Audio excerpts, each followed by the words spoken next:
Welcome back to On the Story. It's good to have you. I'm Lynn Smith. Local hate-filled attacks are on the rise in America. Some stopped in the planning stages, but several carried out with deadly results.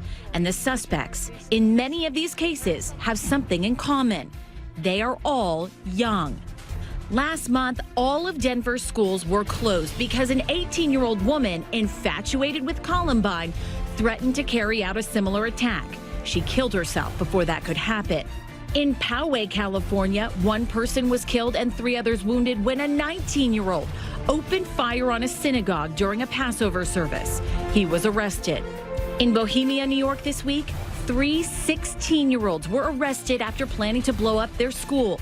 Police found weapons and bomb-making instructions in their homes. Also this week, 2 people were killed and 4 others wounded at UNC Charlotte when a 22-year-old former student opened fire. Police say if one of the victims hadn't heroically tackled the gunman, the death toll would have been so much higher. And we've just learned 2 Tennessee 6th graders were charged with conspiracy to commit murder, allegedly planning to bring weapons to their elementary school to shoot students and staff on the last day of school. And there are many more examples. So young and so misguided. Is this the new face of hate? I want to bring in HLN legal analyst Joey Jackson along with CNN law enforcement contributor Steve Moore. Judy Ho is a clinical and forensic psychologist. Thank you all for being with me. Steve, I don't know where to start other than what's going on. Why?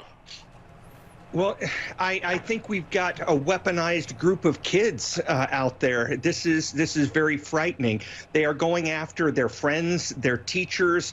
Some of them are going on ideologically based things, but 90% of these young kids, you look at what they're attacking, their school, the thing that they resent personally.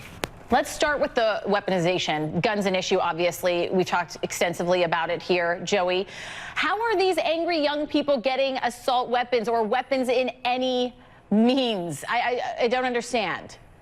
Yeah, Lynn, that's something that we have to really take a very hard look at. And, what's fortunate in these instances, and I think Steve Moore will tell you this, is that you have public participation, right? You have the issue of see something, say something. And so as a result of people hearing about what people are plotting on a bus or people hearing rumors in a community, they call law enforcement, and law enforcement is able to do the research, the investigation to find out what's what. But to the core of the matter, Lynn, no one's born to blow up a school, to shoot people up, to do any of these things. So you have to wonder, who are the children associated with? What's their environment like? Dr. Judy Ho, I'm sure, could address these things, but what's happening with the mentality of our youth? But I'll finish where we started, or you asked me to start, and that's with the access to guns. As much as we don't want to talk about it, we need to. There's an issue here. People are dying here. There's gun availability here, and that's problematic that there's access. And when there's access and supply, the reality is it results in some things like this, which fortunately are foiled. And Judy, let's get to the mental health part of this. I mean, is it so much more simply a part of radicalizing a young mind?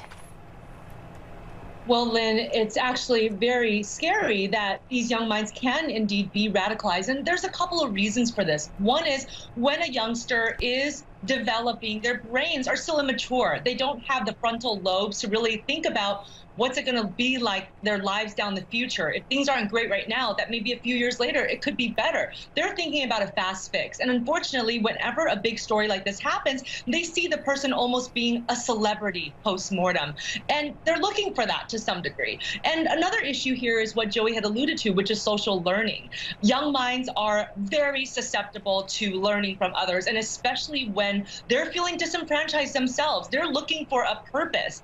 And some of them, when they band together, they feel like this is their purpose. Their purpose is not only to pay back everybody who's ever mistreated them, but also to go out literally with a bang so that everybody could remember them. And that's what's really scary here. And this is why we need to keep having this conversation, because a lot of these youngsters are doing this in social media. They're telling a couple of select people. And so hindsight is 2020. Usually after the fact, we look at these mass shootings and we know that there were some warning signs, and we need to be able to actually see something and say something. The worst thing that could do is that you're embarrassed because you made a report and the investigators find nothing. But what if they do and you save hundreds of lives? Well, and in Denver, Colorado, we saw that happen. In Tennessee, we saw it happen as well. These attacks were stopped. Judy, what help do these teens need? We know how expensive mental health can be, a therapy alone, and then also the issue of parents. I mean, many of these cases, the parents are saying, I had no idea. Is that even possible? Well, it is possible because parents oftentimes don't know the internal workings of their youngsters' minds. And I think that this is really a case where parental monitoring is key. We know from research that the more questions that you ask your teen, even if they hate you for it, even if they're annoyed, you have a better pulse on what's going on and therefore can actually take action when you see something concerning.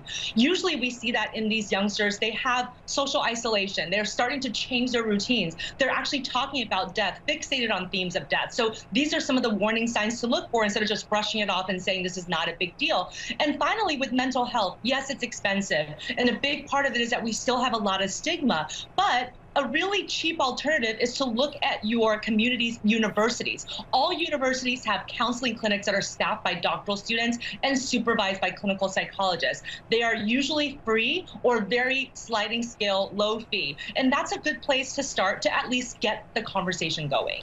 Steve, are these really lone wolf attackers, or are they discussing things online and being taught, and by whom?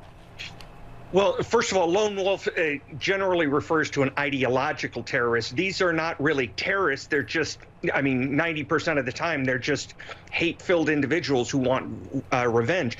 But yes, they are getting this on the internet. They are banding together. There are websites for people who fantasize about death and causing mass casualties. This is one of the downsides of a free press and a free internet. They're out there talking to like-minded people, and we need to decide how important it is for us to get into those kind of conversations and know who's talking about it. Is there anything, Joey, that legally should be done to sort of go around some of the privacy laws, go around some of the free speech? While those are important, we're in an age where hate is just off the charts. You know, it's such a great question, Lynn, and it is that because we are in a society where we're free. We can watch what we watch and do what we do and communicate how we communicate, but there needs to be some oversight and there needs to be some monitoring. And as a result of the monitoring, law enforcement can see how people are thinking. You know, if you show me a person's library, I'll show you who they are, because those are the ingredients to the mind. What are you consuming? What are you reading every day? What are you watching? Show me what you're looking at in video and everything else. And so I do think that there needs to be oversight. Even absent legislation, we should have the conversation we're having now, right, where parents intervene, where we're working with kids, where we're telling them, you know, what their library should be and everything else. But even in the absence of laws, we have to have supervision. That's right. Joey, Steve, Judy, thank you so much for being with me. I appreciate it.